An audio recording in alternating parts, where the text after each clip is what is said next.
ನಿಖಿಲಗುಣನಿಕಾಯಂ ನಿತ್ಯನಿರ್ಧೂತಹೇಯಂ ಶುಭತಮಮತಿಮೇಯಂ ಶುದ್ಧಸೌಖ್ಯಾಪ್ತ್ಯುಪಾಯಂ ಸಕಲನಿಗಮಗೇಯಂ ಸರ್ವಶಬ್ದಾಭಿಧೇಯಂ ನವಜಲಧರಕಾಯಂ Naomi ಲಕ್ಷ್ಮೀಸಹಾಯಂ ಅಭ್ರಮಂ ಭಂಗರಹಿತಂ ಅಜಡಂ ವಿಮಲಂ ಸದಾ ಆನಂದತೀರ್ಥಮತುಲಂ ಭಜೆ ತಾಪತ್ರಯಾಪಹಂ ಯಶ್ಚಕಾರೋಪವಾಸೇನ ತ್ರಿವಾರಂ ಭೂಃ ಪ್ರದಕ್ಷಿಣಂ ತಸ್ಮೈ ನಮೋ ಯತೀಂದ್ರಾಯ ಶ್ರೀಸುರೇಂದ್ರ ತಪಸ್ವಿನೇ ತುರುವಾದಿಧ್ವಾಂತರವಯೇ ವೈಷ್ಣವೇಂದೀವರೇಂದವೇ ಶ್ರೀರಾಘವೇಂದ್ರ ಗುರವೇ ನಮೋತ್ಯಂತ ದಯಾಲವೇ ಶುಷಮೀಂದ್ರ ಕರಾಬ್ಜೋತ್ತಂ ರಾಘವೇಂದ್ರ ಗುರುಪ್ರಿಯಂ ಸುಯತೀಂದ್ರ ಗುರುಂ ವಂದೇ ಮೂಲರಾಮಾರ್ಚನೆ ರಥಂ.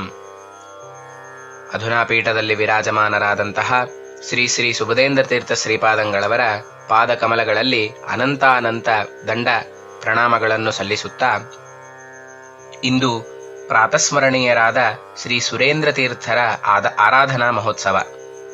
ಇವರ ಬಗ್ಗೆ ಅವಶ್ಯವಾಗಿ ತಿಳಿದು ಅವರಲ್ಲಿ ಭಕ್ತಿಯನ್ನು ಮಾಡುವ ಸುಸಂದರ್ಭ. ಇವರು ಹಂಸನಾಮಕ ಪರಮಾತ್ಮನ ಸಾಕ್ಷಾತ್ ಪರಂಪರೆ ಎನಿಸಿದ ಜಗದ್ಗುರು ಶ್ರೀಮನ್ ಮಧ್ವಾಚಾರ್ಯರ ಪ್ರಸಿದ್ಧ ಪರಂಪರೆಯಾದ ಇಂದು ಶ್ರೀ ರಾಘವೇಂದ್ರ ಸ್ವಾಮಿಗಳವರ ಮಠವೆಂದು ಖ್ಯಾತವಾದ ಸತ್ಪರಂಪರೆಯಲ್ಲಿ ಬಂದ ಪೂತಾತ್ಮರು. ಹಂಸನಾಮಕ ಪರಮಾತ್ಮನಿಂದ 29ನೇ ಹಾಗೂ ಜಗದ್ಗುರು ಮಧ್ವಾಚಾರ್ಯರಿಂದ 14ನೇ ಪೀಠಾಧಿಪತಿಗಳು. ಸುಮಾರು 98 ವರ್ಷಗಳ ಕಾಲ ಸಾರ್ಥಕ ಜೀವನವನ್ನು ನಡೆಸಿದ ಮಹಾನುಭಾವರು. ಇವರ ಪೂರ್ವಾಶ್ರಮದ ಹೆಸರು ಶ್ರೀ ವೆಂಕಟ ಕೃಷ್ಣಾಚಾರ್ಯರು. ಇವರು ತಮ್ಮ ಆರಂಭಿಕ ವಿದ್ಯಾಭ್ಯಾಸವನ್ನು ತಂದೆಯಲ್ಲಿ ಮಾಡಿದವರು. ಮುಂದಿನ ಪ್ರೌಢ ವಿದ್ಯಾಭ್ಯಾಸವನ್ನು ಹಾಗೂ ಷಟ್ಶಾಸ್ತ್ರಗಳನ್ನು ಶ್ರೀ ಜಯತೀರ್ಥರ ಪೂರ್ವಾಶ್ರಮದ ಸೋದರ ಅಳಿಯಂದಿರು ಆದ ವಿದ್ಯಾಮಠದ ಕೀರ್ತಿ ಪತಾಕೆಯನ್ನು ಹಾರಿಸಿದ ಆ ಕಾಲದಲ್ಲಿ ಸಮಸ್ತ ಮಾಧ್ವರಿಗೆ ವಿದ್ಯಾಗುರುಗಳೆಂದು ಪ್ರಸಿದ್ಧರಾದ ಶ್ರೀ ವಿಬುಧೇಂದ್ರ ತೀರ್ಥರಲ್ಲಿ ಅಧ್ಯಯನವನ್ನು ಮಾಡಿದರು. ಹೀಗೆ ಜ್ಞಾನಭಕ್ತಿ ವೈರಾಗ್ಯಗಳಿಂದ ಪೂರ್ಣರಾದ ಶ್ರೀ ವೆಂಕಟ ಕೃಷ್ಣಾಚಾರ್ಯರನ್ನು ಕಂಡು ಶ್ರೀ ರಘುನಂದನ ತೀರ್ಥರು ತುಂಬ ಅಭಿಮಾನದಿಂದ ಸಂಪ್ರದಾಯದಂತೆ ಸನ್ಯಾಸಾಶ್ರಮವನ್ನು ನೀಡಿ ಶ್ರೀ ಸುರೇಂದ್ರ ತೀರ್ಥರೆಂದು ನಾಮಕರಣವನ್ನು ಮಾಡಿ ತಮ್ಮ ಭವ್ಯ ಪರಂಪರೆಯಲ್ಲಿ ಪಟ್ಟಾಭಿಷೇಕವನ್ನು ಮಾಡಿದರು. ಹಿಂದೆ ಹಂಸನಾಮಕ ಪರಮಾತ್ಮನ ಇಂದ ಕೂಡಿರುವಂತಹ ಈ ಯಾವ ಶ್ರೀಮಠದ ಸಂಸ್ಥಾನದ ಮೂಲ ಪ್ರತಿಮೆ ಎನಿಸಿದ ಚತುರ್ಯುಗಮೂರ್ತಿ ಬ್ರಹ್ಮಕರಾರ್ಚಿತ ಶ್ರೀ ಮೂಲರಾಮದೇವರ ಪ್ರತಿಮೆಯು ಶ್ರೀಮಠಕ್ಕೆ ಪುನಃ ತರಿಸಿಕೊಂಡು ಕೆಲ ಕಾಲ ಸ್ವಯಂ ತಾವು ಆರಾಧಿಸಿ ತಮ್ಮ ಶಿಷ್ಯರಾದ ಶ್ರೀ ಸುರೇಂದ್ರ ತೀರ್ಥರಿಗೆ ಶ್ರೀಮಠದ ಎಲ್ಲಾ ಸಂಸ್ಥಾನದ ಪ್ರತಿಮೆಗಳನ್ನು ಒಪ್ಪಿಸಿದರು. ಅವರು ಅನೇಕ ವರ್ಷಗಳ ಕಾಲ ಹಂಪಿಯಲ್ಲೇ ಉಳಿದರು. ಗುರುಗಳಾದ ರಘುನಂದನ ತೀರ್ಥರ ಆದೇಶವನ್ನು ಹೊತ್ತು ಶ್ರೀ ಸುರೇಂದ್ರ ತೀರ್ಥರು ಸಂಸ್ಥಾನದ ಆ ಮೂಲ ಪ್ರತಿಮೆಗಳನ್ನ ರಕ್ಷಿಸುವ ಜವಾಬ್ದಾರಿಯನ್ನು ನಿಷ್ಠೆಯಿಂದ ವಹಿಸಿಕೊಂಡು ಶಿಷ್ಯ ರಕ್ಷಣೆ, ಸಿದ್ಧಾಂತ ಸ್ಥಾಪನೆ ಮುಂತಾದ ಕಾರ್ಯಭಾರವನ್ನ ಹೊತ್ತುಕೊಂಡು ದೇಶದುದ್ದಗಲಕ್ಕೂ ಸಂಚಾರವನ್ನು ಕೈಕೊಂಡರು. ಹೀಗೆ 10 ವರ್ಷಗಳ ಕಾಲ ದೇಶವನ್ನು ಸಂಚರಿಸಿ ಗುರುಗಳ ದರ್ಶನಾರ್ಥಿಗಳಾಗಿ ಹಂಪಿಗೆ ದಿಗ್ವಿಜಯ ಮಾಡಿದರು. ಶಿಷ್ಯ ವಿರಹದ ಕಾತರದಲ್ಲಿದ್ದ ಗುರುಗಳನ್ನು ಕಂಡು ಕೆಲ ಕಾಲ ಅವರ ಜೊತೆಯಲ್ಲಿ ಇದ್ದರು. ಸಂಸ್ಥಾನದ ಜವಾಬ್ದಾರಿಯನ್ನು ಅತ್ಯಂತ ಶ್ರೇಷ್ಠವಾಗಿ ನಿರ್ವಹಿಸುವ ತಮ್ಮ ಶಿಷ್ಯರನ್ನು ಕಂಡು ತುಷ್ಟರಾದ ಶ್ರೀ ರಘುನಂದನ ತೀರ್ಥರು ಅತ್ಯಂತ ಸಂತೋಷದಿಂದಲೇ ತಮ್ಮ ಇಹಯಾತ್ರೆಯನ್ನ ಪೂರ್ಣಗೊಳಿಸಲು ನಿಶ್ಚಯಿಸಿದರು. ಕಾರ್ತೀಕ ಮಾಸದ ಕೃಷ್ಣ ಪಕ್ಷದ ಅಷ್ಟಮಿಯ ಶುಭ ಮುಹೂರ್ತದಲ್ಲಿ ತುಂಗಭದ್ರಾ ತೀರವೆನಿಸಿದ ಹಂಪಿಯ ಸುಕ್ಷೇತ್ರದಲ್ಲಿ ಹರಿಧ್ಯಾನ ತತ್ಪರರಾದರು. ಶಿಷ್ಯರಾದ ಶ್ರೀ ಸುರೇಂದ್ರ ತೀರ್ಥರು ಹಂಪಿಯಲ್ಲೇ ಅವರ ಮೂಲ ವೃಂದಾವನವನ್ನು ಪ್ರತಿಷ್ಠಾಪನೆ ಮಾಡಿದರು. ಮಹಾಸಮಾರಾಧನೆಯನ್ನು ಅತ್ಯಂತ ಶ್ರದ್ಧಾಭಕ್ತಿಗಳಿಂದ ನೆರವೇರಿಸಿದರು. ಇತ್ತ 2ನೇ ಬಾರಿಯ ಭೂಪ್ರದಕ್ಷಿಣೆಯನ್ನು ಕೈಕೊಂಡು ಶ್ರೀ ಸುರೇಂದ್ರ ತೀರ್ಥರು ಅನೇಕ ತೀರ್ಥಕ್ಷೇತ್ರಗಳನ್ನು ಪವಿತ್ರೀಕರಿಸುತ್ತಾ ನೂರಾರು ವಿದ್ಯಾಶಿಷ್ಯರ ಜೊತೆಯಲ್ಲೇ ಸಂಚರಿಸಿದರು. ಇವರು ಸಂಚರಿಸದ ತೀರ್ಥಕ್ಷೇತ್ರಗಳೇ ಇಲ್ಲ ಎಂದರೂ ತಪ್ಪಾಗಲಾರದು.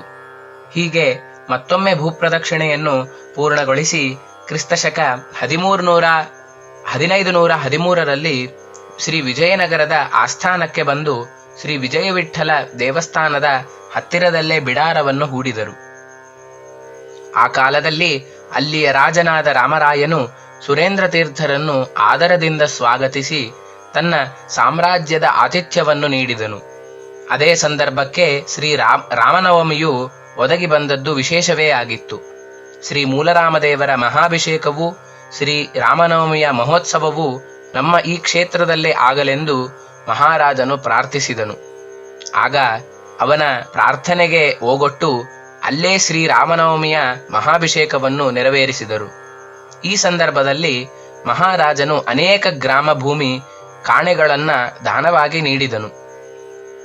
ಕೊಪ್ಪಳಕ್ಕೆ ಸಂಬಂಧಿಸಿದ ಲೇಪಗಿರಿ, ಗಂಗಾವತಿಯ ಶಿರುಗಾಪುರ, ಕುಷ್ಟಗಿಯ ಮಲ್ಲಾಪುರ ಹೊನ್ನಮಟ್ಟಿ, ತೆಕ್ಕಲಕೋಟೆಯ ಹೇರೆಕಲ್ಲು, ಲಕ್ಷ್ಮೇಶ್ವರದ ಠಳೋಲಿ, ಹೊಸವಾಪಟ್ಟಣದ ಕಮ್ಮಾರಕಟ್ಟೆ, ರಟ್ಟಿಹಳ್ಳಿಯ ಚಿಕ್ಕಮೊರಟೆ ಮೊದಲಾದ ಗ್ರಾಮಗಳನ್ನು ದಾನವಾಗಿ ನೀಡಿದನು. ಇದಕ್ಕಾಗಿ ಒಂದು ತಾಮ್ರ ಶಾಸನವನ್ನು ನಿರ್ಮಿಸಿ ಸಮರ್ಪಿಸಿದನು. ಅದನ್ನ ಇಂದಿಗೂ ಶ್ರೀಮಠದಲ್ಲಿ ಕಾಣಬಹುದು. ಒಮ್ಮೆ ಶ್ರೀ ವ್ಯಾಸರಾಜರಿಂದ ಅದ್ಭುತವಾದ ಸತ್ಕಾರವು ಶ್ರೀ ಸುರೇಂದ್ರ ತೀರ್ಥರಿಗೆ ನಡೆಯಿತು. ಅದು ಅತ್ಯಂತ ಚಮತ್ಕಾರವಾದ ಸಂಗತಿಯೇ ಆಗಿದೆ. ಹೇಗೆಂದರೆ, ಒಮ್ಮೆ ಶ್ರೀ ವ್ಯಾಸರಾಜರು ತಮ್ಮ ಸಂಸ್ಥಾನದ ಪೂಜಾರಾಧನೆಯನ್ನು ನಡೆಸುತ್ತಿದ್ದರು. ಅರ್ಚನೆಗಾಗಿ ತುಳಸಿ ಪಾತ್ರೆಯನ್ನು ತೆಗೆದುಕೊಂಡು ತುಳಸಿಯನ್ನು ಕೈಯಲ್ಲಿ ಹಿಡಿದಾಗ ನಿರ್ಮಾಲ್ಯದಂತೆ ಭಾಸವಾಯಿತು. ಆಗ ಶ್ರೀ ವ್ಯಾಸರಾಜರು ನಿರ್ಮಾಲ್ಯ ತುಳಸಿಯನ್ನು ಎಲ್ಲಿಂದ ತಂದಿದ್ದೀರೆಂದು ಶಿಷ್ಯನನ್ನು ಕೇಳಿದಾಗ ಆಗ ಶಿಷ್ಯರಾದರೂ ಈ ರೀತಿಯಾಗಿ ಹೇಳಿದರು, ಸ್ವಾಮಿ, ಇದೀಗ ಶುದ್ಧವಾದ ಮಡಿಯಿಂದಲೇ ಬಿಡಿಸಿ ತಂದಿದ್ದೇವೆ ಎಂದರು. ಅಯ್ಯೋ, ಇದೆಲ್ಲ ನಿರ್ಮಾಲ್ಯವಾಗಿದೆ ಎಂದು ಹೇಳಿ ಬೇರೆ ತುಳಸಿಯನ್ನು ತರಿಸಿ ಪೂಜೆ ಮಾಡಿದರು ವ್ಯಾಸರಾಜರು. ಮಧ್ಯಾಹ್ನದ ಸಮಯ ತುಳಸಿ ತಂದ ಸ್ಥಳವನ್ನು ತೋರಿಸೆಂದು ಶಿಷ್ಯನನ್ನು ಕೇಳಿದರು ವ್ಯಾಸರು. ಆಗ ತುಳಸಿ ತಂದ ಸ್ಥಳವನ್ನು ತೋರಿಸಿದ ಪರಿಸರದಲ್ಲಿ ಶಾಸ್ತ್ರವೇದ ಘೋಷಗಳ ಧ್ವನಿಯನ್ನು ಕೇಳಿ ಹತ್ತಿರಕ್ಕೆ ಹೋಗಿ ನೋಡಲಾಗಿ ಜ್ಞಾನಿಶ್ರೇಷ್ಠರಾದ ವಯೋವೃದ್ಧರೂ ಆದ ಶ್ರೀ ಸುರೇಂದ್ರ ತೀರ್ಥರನ್ನು ಕಂಡು ಬೆರಗಾದರು ವ್ಯಾಸರು. ಅವರೆಲ್ಲರನ್ನೂ ಕೂಡ ವಿಜಯನಗರದ ಸಾಮ್ರಾಜ್ಯಕ್ಕೆ ಆಹ್ವಾನಿಸಿದರು. ಆ ಕಾಲದಲ್ಲಿ ವಿಜಯನಗರದ ಸಾಮ್ರಾಜ್ಯವನ್ನ ಶ್ರೀ ಕೃಷ್ಣದೇವರಾಯನು ಪರಿಪಾಲಿಸುತ್ತಿದ್ದನು. ಅಂದು ಪ್ರಾತಃ ಕಾಲದಲ್ಲಿ ನಡೆದ ಘಟನೆಯೆಲ್ಲ ರಾಜನಿಗೆ ತಿಳಿಸಿ ಶ್ರೀ ಸುರೇಂದ್ರ ತೀರ್ಥರ ಅಸಾಧಾರಣವಾದ ವ್ಯಕ್ತಿತ್ವವನ್ನು ಹಾಗೂ ಅವರು ಮಾನಸ ಪೂಜಾ ದುರಂಧರರು ಎಂದು ತಿಳಿಸಿ ಅವರು ಇದ್ದಲ್ಲಿಂದಲೇ ಗಿಡಮರಗಳಲ್ಲಿರುವ ಪತ್ರಪುಷ್ಪಗಳನ್ನ ಸಮರ್ಪಿಸುವರೆಂದು, ಅವರು ಸಮರ್ಪಿಸಿದ ತುಳಸಿಯಿಂದಲೇ ಇಂದು ನಮಗೆ ನಿರ್ಮಾಲ್ಯ ತುಳಸಿಯು ಲಭಿಸುತ್ತೆಂದು ಅವರ ಮಹಿಮೆಯನ್ನ ಹೊಗಳಿ ರಾಜರ ಮೂಲಕ ಅವರನ್ನ ಸಂಸ್ಥಾನಕ್ಕೆ ಬರಮಾಡಿಕೊಂಡರು ವ್ಯಾಸರಾಜರು. ವಿಜಯನಗರದ ಸಾಮ್ರಾಜ್ಯದಲ್ಲಿ ಉಭಯ ಮಠಾಧೀಶರ ಸಂಸ್ಥಾನ ಪೂಜೆಯನ್ನು ಪ್ರಾರಂಭಿಸಿದರು. ಮೂಲರಾಮದೇವರ ಪೂಜೆಯನ್ನು ನೋಡುತ್ತಾ ಪುರಂದರದಾಸರು ಈ ರೀತಿಯಾಗಿ ಹೇಳಿದರು, ಇಂದಿನ ದಿನ ಸುದಿನವಾಯಿತು, ಇಂದಿರೇಶ ಮೂಲರಾಮಚಂದಿರನ ಪಾದ ಕಮಲ ಕಂಡು ಸುರೇಂದ್ರ ಮುನಿಪ ತಂದು ತೋರಲು ಅಂತ ಪ್ರಾರ್ಥನೆ ಮಾಡಿದರು. ನಂತರ ಶ್ರೀ ವ್ಯಾಸರಾಜರಲ್ಲಿ ಸನ್ಯಸ್ತರಾದ ಕೇಶವಾದಿ 24 ಯತಿಗಳಲ್ಲಿ ಶ್ರೀ ವಿಷ್ಣುತೀರ್ಥರು ಒಬ್ಬರು. ಅಂದು ಪೂಜೆಯ ಕಾಲದಲ್ಲಿ ಶ್ರೀ ವಿಷ್ಣುತೀರ್ಥರ ಮೇಲೆ ಶ್ರೀ ಸುರೇಂದ್ರ ತೀರ್ಥರ ದೃಷ್ಟಿಯು ಹರಿಯಿತು. ಅದನ್ನು ಕಂಡ ಶ್ರೀ ವ್ಯಾಸರಾಜರು, ಇಂದು ಮೂಲರಾಮನ ದೃಷ್ಟಿ ನಮ್ಮ ಶಿಷ್ಯನ ಮೇಲೆ ಬಿದ್ದಿದೆ ಎಂದರು. ಅದಕ್ಕೆ ಶ್ರೀ ಸುರೇಂದ್ರ ತೀರ್ಥರು, ಶ್ರೀ ಮೂಲರಾಮನಿಗೆ ತಮ್ಮ ಶಿಷ್ಯರ ಅಪೇಕ್ಷೆ ಇದೆ ಎಂದರು. ಅದಕ್ಕೆ ಶ್ರೀ ವ್ಯಾಸರಾಜರು, ಶ್ರೀ ಮೂಲಗೋಪಾಲಕೃಷ್ಣನು ನಿಮಗಾಗಿಯೇ ಈ ಶಿಷ್ಯನನ್ನ ಬೆಳೆಸಿದ್ದಾನೆ ಎನ್ನಲು, ಅಲ್ಲೇ ಕುಳಿತ ಶ್ರೀ ವಾದಿರಾಜರು, ಆ ಕಾರ್ಯವು ಇಂದೇ ನಡೆಯಲಿ ಎಂದರು. ಇದನ್ನು ಕಂಡ ಶ್ರೀ ಪುರಂದರ ಕನಕದಾಸರು ಬಹು ಸಂತೋಷದಿಂದ ಹಾಡಿ ಕುಣಿದರು. ಆದರೆ ಅಲ್ಲೇ ಕುಳಿತ ರಾಜನಿಗೆ ಇವರ ವಿಚಾರವು ಏನೂ ಅರಿಯಲಾಗಲಿಲ್ಲ. ಆಗ ವ್ಯಾಸರಾಜರು, ರಾಜನೇ, ಸ್ವಲ್ಪ ಹೊತ್ತಿನಲ್ಲೇ ನಿಮಗೆ ಈ ಮರ್ಮವು ತಿಳಿಯಲಿದೆ ಎಂದರು. ಉಭಯರ ಸಂಸ್ಥಾನ ಪೂಜೆಯು ನೆರವೇರಿದ ಮೇಲೆ ತಮ್ಮ ಶಿಷ್ಯರಾದ ಶ್ರೀ ವಿಷ್ಣುತೀರ್ಥರನ್ನು ಶ್ರೀ ಸುರೇಂದ್ರ ತೀರ್ಥರಿಗೆ ಒಪ್ಪಿಸಿದರು. ಆಗ ಅಲ್ಲಿ ನೆರವೇರಿದ ಎಲ್ಲರಿಗೂ ಕೂಡ ಸಂತೋಷವು ಉಕ್ಕಿ ಹರಿಯಿತು. ಹಿಂದೆ ವಿಠಲಾಚಾರ್ಯರು ಶ್ರೀ ವಿಬುಧೇಂದ್ರ ತೀರ್ಥರಾಗಿದ್ದರು. ಅವರೇ ಇಂದು ಶ್ರೀ ವಿಷ್ಣು ತೀರ್ಥರಾಗಿ ಪುನಃ ಅವತರಿಸಿದ್ದಾರೆ. ವಿಬುಧೇಂದ್ರ ಯತಿರ್ಧೀಮಾನ್ ಅದ್ಯ ಜಾತೋ ಪುನರ್ಭುವಿ ಸೇವಾರ್ಥಂ ರಾಮಚಂದ್ರಸ್ಯ ಸಮಯ ಪರಿಪಾಲಿತ. ಹಿಂದೆ ವಿಬುಧೇಂದ್ರ ತೀರ್ಥರಾದವರು ಇಂದು ಶ್ರೀ ಮೂಲರಾಮನ ಪೂಜೆಗಾಗಿ ಮತ್ತೊಮ್ಮೆ ಅವತರಿಸಿದ್ದಾರೆ. ಅವರೇ ಶ್ರೀ ವಿಷ್ಣು ತೀರ್ಥರು ಎಂದು ಜ್ಞಾನದೃಷ್ಟಿಯಿಂದ ತಿಳಿದ ಶ್ರೀ ಸುರೇಂದ್ರ ತೀರ್ಥರು ಶ್ರೀ ವಿಷ್ಣು ತೀರ್ಥರನ್ನು ಶ್ರೀ ವ್ಯಾಸರಾಜರಿಂದ ಸ್ವೀಕರಿಸಿ ದಂಡ ಪಲ್ಲಟವನ್ನು ಮಾಡಿಸಿ ಮತ್ತೊಂದು ದಂಡವನ್ನ ಕೊಟ್ಟು ಸಂಪ್ರದಾಯದಂತೆ ಮಂತ್ರ ಮುದ್ರಾದಿಗಳನ್ನು ನೀಡಿ ಪಟ್ಟಾಭಿಷೇಕವನ್ನು ಮಾಡಿ ಶ್ರೀ ವಿಜಯೀಂದ್ರ ತೀರ್ಥರು ಎಂದು ನಾಮಕರಣವನ್ನು ಮಾಡಿದರು.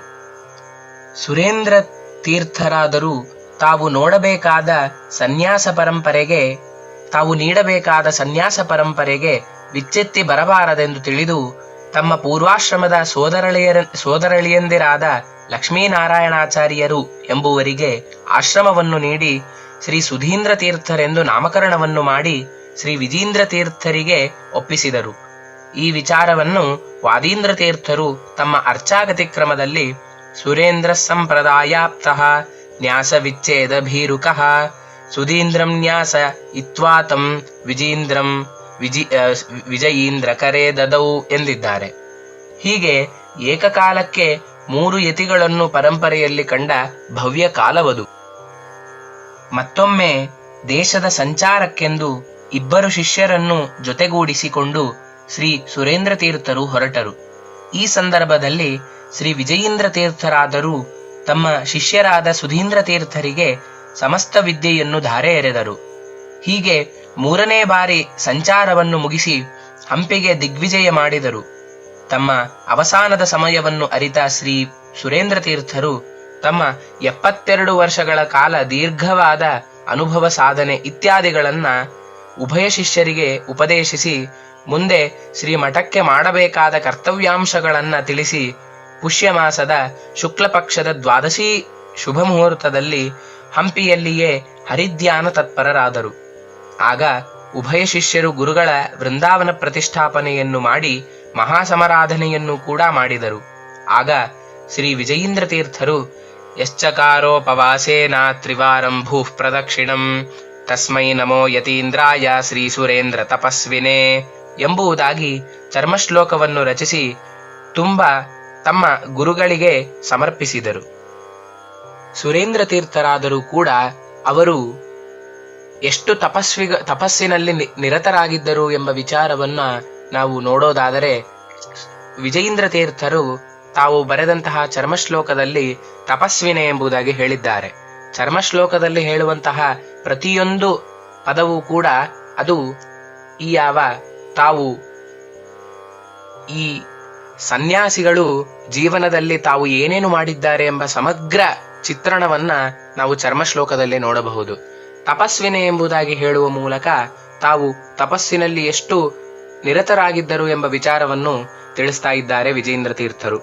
ಅಷ್ಟೇ ಅಲ್ಲದೇನೆ ಸುಧೀಂದ್ರ ತೀರ್ಥರು ಶ್ರೀ ರಾಘವೇಂದ್ರ ಗುರು ಸಾರ್ವಭೌಮರಿಗೆ ಯತ್ಯಾಶ್ರಮವನ್ನು ನೀಡುವಂತಹ ಸಂದರ್ಭದಲ್ಲಿ ಒಂದು ಮಾತನ್ನ ಹೇಳ್ತಾರೆ.